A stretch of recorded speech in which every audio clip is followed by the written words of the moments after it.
So yun, na-achieve ko yung goal ko sa pagpunta namin doon sa BALER, which is makapag-reflect, makapag-recharge, ganun. Kasi minsan, di ba, kapag nanay ka, sobrang toxic mo, ang dami mong iniisip mo yung work mo, if you are a working mom, iniisip mo kung paano na yung baby mo, yung health ng baby mo, kung ano mga dapat na healthy food na ipakain mo sa kanya para maging healthy siya, malabanan niya yung sakit, kung ano yung mga dapat mong gawin sa bahay para maging clean yung bahay nyo, hindi magka-dengue, yung anak mo, hindi bahay ng lamok yung bahay ninyo. Plus, kailangan mo pang isipin yung mga other household chores, ganyan. So, 'di ba, bilang mommy, there is really a time when you really want to break out of your shell, get out of your comfort zone, or lumabas ka dun sa bahay ninyo, ganon, and go somewhere where makahinga ka man lang, ganon. So, yun yung ginawa ko. And hopefully, kayo mga mommies, ma-achieve nyo rin yun, no?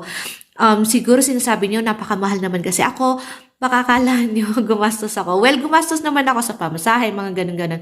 Pero, nakatipid ako ng bongga sa accommodation dahil super free po siya. Dahil ang aking friend, isa sa mga best friends ko ay nandun. Alam nyo, isa rin sa magandang na-achieve ko yun, yung makapag-inuman kami magkakaibigan. Grabe.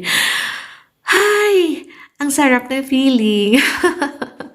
Yung feeling na dati, nandun ka lang sa loob ng bahay, hindi ka pwedeng makalabas dahil inisip mo si baby. At least ngayon si Amira, pwede na kami makapag-travel together. So, ibig sabihin, we have to do it more often. So, kayo mga mommies, if you have time, you have the opportunity, just jump right into that and basta, ang isipin nyo lang, make sure na safe kayong dalawa ni baby at ma-achieve mo yung goal mo na makapag-unwind ka, recharge and reflect, then go ahead and do it. Hindi masama na isipin mong gawin yon dahil you deserve it. I had to run away to find an escape siguro dahil napansin ko isang araw bigla na lang bumalik sa akin lahat ng traumang naramdaman ko nung time na ng babae yung asawa ko, nagkaroon siya ng kabit tapos naanakan pa niya. So one day, after 4 years of battling, trying to move on, bigla na lang bumalik sa akin lahat-lahat exactly ng mga naramdaman ko. And this is the reason why nag-decide ako na okay, pupunta kami ng BALER na mag-ina. Siyempre, hindi ko siya pwedeng iwanan. And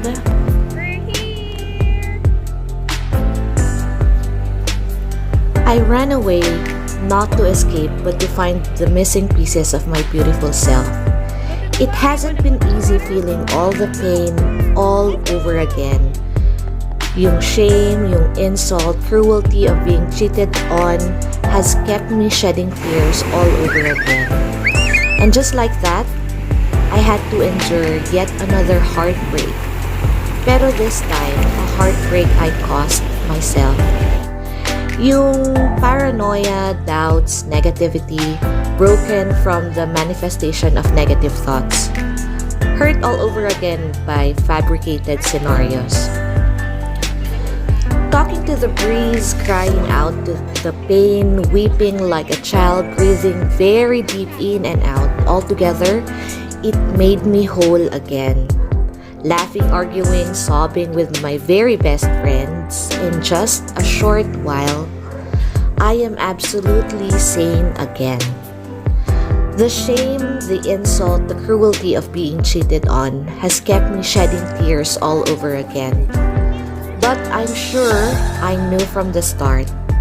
Of course, I will still choose to love him all over again. So I did. And yes, mommies, nakapag-restart, recharge, reflect ako. And I'm whole again. I think, ganun lang naman talaga yun. Yung hahanapin mo lahat ng paraan para tulungan yung sarili mo. Because at the end of the day, ikaw lang ang makakatulong sa sarili mo. And if you do, you will always never go wrong with positivity.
Look at Mom! Run through the way!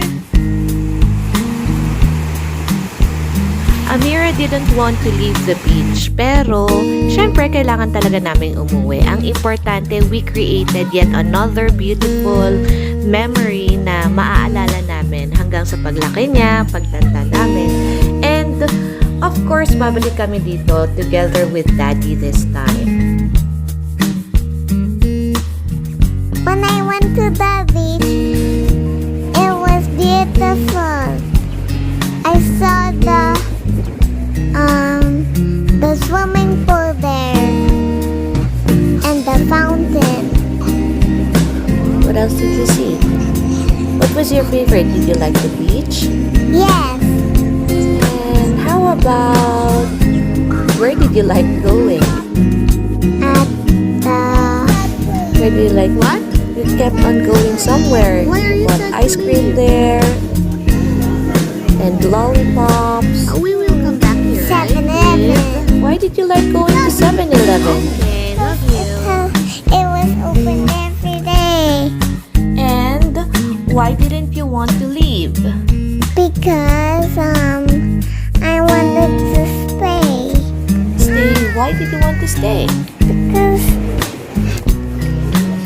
I wanna do it. It was fun, right? Yes, But we're going back there, right? yeah, Together with who? Daddy.